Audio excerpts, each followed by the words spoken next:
के सामने रखते हैं। देखिए 6 ट्रेडिंग सेशन मजबूती दिखाने के बाद आज हम देख रहे हैं बाजार में मुनाफा वसूली बिकवाली का दबाव नजर आ रहा है। 24,900 के इर्द गिर्द इस वक्त आप देखेंगे निफ्टी में कामकाज करीब 160 अंकों की बिकवाली इस वक्त नजर आ रही है। निफ्टी के साथ साथ बैंक निफ्टी में भी गिरावट है। 55,300 के स्तर वहां पर 450 अंकों की गिरावट के साथ इस वक्त कामकाज देखने को मिल रहा है। सेक्टर स्पेसिफिक बाजार की तस्वीर अगर समझने की कोशिश करेंगे, एफएमसीजी सेक्टर में मुनाफा वसूली देखने को मिली है। हम देख रहे थे कंजम्पशन का ही वो पॉकेट था जहां से सबसे ज्यादा एक्शन इस पूरे हफ्ते हमें मिला।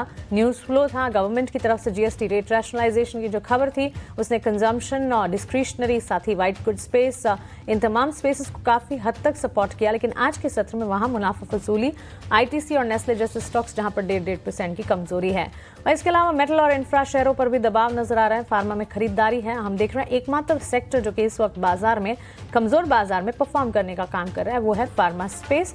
डिविस लेबोरेटरी सन फार्मा जैसे counters health care diagnostic pockets में भी हम अच्छा खासा एक्शन इस वक्त देख रहे हैं। लेकिन चलिए ये तो बाजार का एक क्रक्स था। मिड डे मार्केट का पूरा एक्शन डिटेल में हमें स्नेही थोड़ी देर में बताएंगी।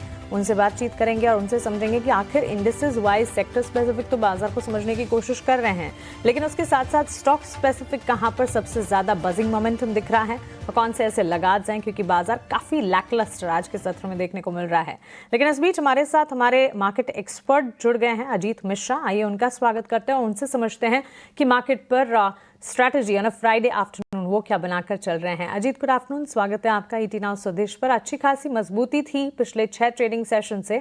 आज सुबह जब ग्लोबल फ्रंट पर ट्रिगर्स हम देख रहे थे अजीत, लगा भी था कि हो सकता है कि आज पार्टिसिपेशन कम हो सकता है कि तेजी के बाद कंसोलिडेशन का दौर दिखे। ऐसा ही कुछ हुआ। कैसे देख रहे हैं मार्केट्स को आप? मानसी देखिए यहाँ पे जैसे कि हमने लास्ट वीक भी देखा था तो कहीं ना कहीं वही टोन लार्जली आपने देखा है अभी ये प्ले आउट होता हुआ नजर आ रहा है। बिकॉज लास्ट वीक आपने कंसोलिडेशन के बाद करीब करीब 1% के गेन, और इस वीक भी अगर आप देखेंगे तो अभी तक आप करीब 1% के गेन के साथ, बावजूद इसके कि इस तरीके का मार्केट में डिक्लाइन आया है आज के सेशन में। तो मुझे लगता है कि कहीं ना कहीं थोड़ा सा असमंजस अभी भी बना हुआ है बाजार में। मींस कॉज बैंकिंग के पार्टिसिपेशन ना होना वो कहीं ना कहीं एक मार्केट पे या सेंटिमेंट्स पे अभी भी एक इम्पैक्ट है उसका। नो डाउट बाकी सारे सेक्टर्स ने काफी अच्छा परफॉर्म किया, जैसे कि ऑटो और कंज्यूमर ड्यूरेबल स्पेस में काफी ज्यादा ट्रैक्शन देखने को मिला था। आईटी और बैंकिंग जिनका सबसे ज्यादा वेटेज है इंडेक्स में, अगर वो बैकफुट पे रहेंगे तो फिर मार्केट में एक डिसाइसिव ट्रेंड होना थोड़ा सा मुश्किल लगता है। तो इस मार्केट सिनेरियो में मेरे हिसाब से बाय ऑन डिप्स वो ज्यादा अच्छी अपॉर्चुनिटी है। आप शॉर्ट टर्म एवरेजेस के ऊपर है तो 24,800 850 का जोन जो बेसिकली यहाँ पे 20 EMA प्लेस्ड है वो आपका एक सपोर्ट एरिया है। उन लेवल्स के पास बाइंग करना, वो उसके नीचे का स्लिप होता है तो डेफिनेटली करीब 200 पॉइंट का एक गैप है जो डेली चार्ट पे हमने मंडे के दिन देखा था, तो उसको फिल करने की पॉसिबिलिटी रहेगी।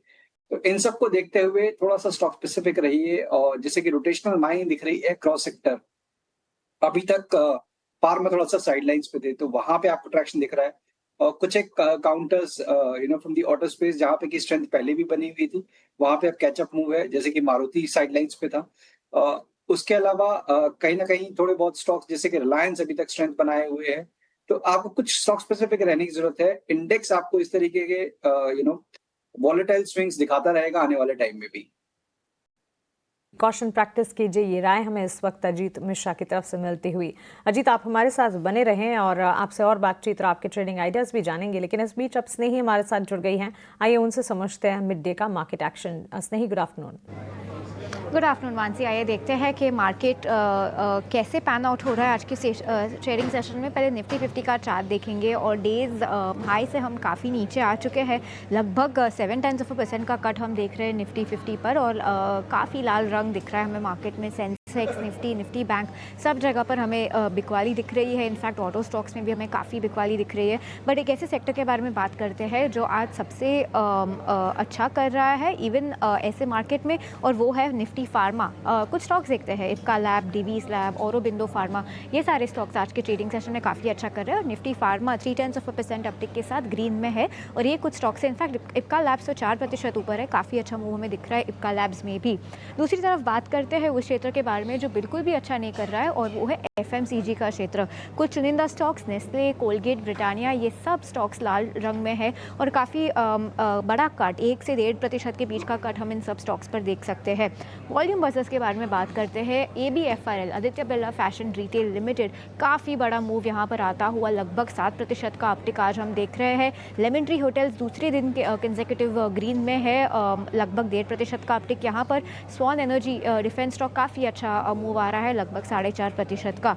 और आखिर में बात करेंगे कुछ ऐसे स्टॉक्स के बारे में जो इतने गिरे हुए मार्केट में भी अपने 52 वीक पर के हाई पर है। GM financial, L&T finance, Apollo hospital, जहाँ पर आज हमने सुबह एक ब्लॉक डील होती हुई देखी है और उम्मीद है कि ये प्रोमोटर के द्वारा की गई है। मार्केट के बाद हमें डिटेल्स मिल जाएंगी। सो अपोलो हॉस्पिटल स्लाइटली फ्लैट है बट लेमन ट्री अभी अपने 52 वीक पर है और पेटीएम में भी हमें काफ़ी अच्छा मूव, लगभग 2% का। GM फाइनेंशियल लगभग 4%। तो काफ़ी ऐसे भी स्टॉक्स हैं जो गिरते हुए बाजार में भी काफ़ी अच्छा कर रहा है। तो ये था 1 बजे का मार्केट एक्शन, काफ़ी मिक्स ट्रेड, बट निफ्टी पर हम ज़रा सा लाल दिख रहे हैं। एब्सोल्युटली, शुक्रिया स्नेही ये सारी डिटेल्स हमें बताने के लिए। और